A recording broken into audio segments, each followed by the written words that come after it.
இறந்த பின் தன் உடலை விட்டு யமலோகம் சென்ற ஆன்மா ஏன் மீண்டும் வீடு திரும்புகிறது என்று தெரியுமா?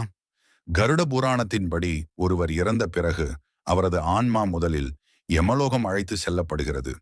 அங்கு சென்ற பிறகு 24 மணி நேரத்தில் மீண்டும் அந்த ஆன்மா தான் வாழ்ந்த வீட்டிற்கு யமதூதர்களால் வீட்டின் முன்பு விடப்படுகிறது. அந்த ஆன்மா தன் குடும்பத்தினரிடம் பேச முயற்சி செய்யும். ஆனால் அவர்களுக்கு அது கேட்காது. பூலோகத்தில் தன் வாழ்க்கை முடிந்தது என்பதை நம்ப முடியாத அந்த ஆன்மா ஈடுகாட்டில் தன் உடல் தீயில் எரிவதைக் கண்டு வானுயர அது தீயில் எரியும். அதன் உடலை பார்த்து கதறி அழும். உடல் முழுவதும் எரிந்த பின்னர் அதற்கு பிண்டத்தாலான சரீரம் உருவாகும். அதாவது 16 நாட்கள் வைக்கப்படும் பிண்டத்தாள் காற்றிலான உருவத்தை உடைய அந்த ஆன்மாவிற்கு பிண்டத்தாலான உருவம் கிடைக்கும். முதல் நாள் வைக்கப்படும் பிண்டத்திலிருந்து தலைப்பகுதியும் மறுநாள் கழுத்து பகுதியும் 16 நாளும் வைக்கக்கூடிய பிண்டம் அந்த ஆன்மாவிற்கு வலியுணரக்கூடிய தேகமாக மாறும்.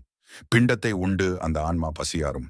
யமனின் கணக்குப்படி 16 நாட்களுக்கு பிறகு யமதூதர்கள் ஆன்மாவிற்கு முன் தோன்றி பிண்டத்தாலான சரீரத்தை ஓராண்டு கால யமலோக பயணத்திற்கு அழைத்து செல்வார்கள்.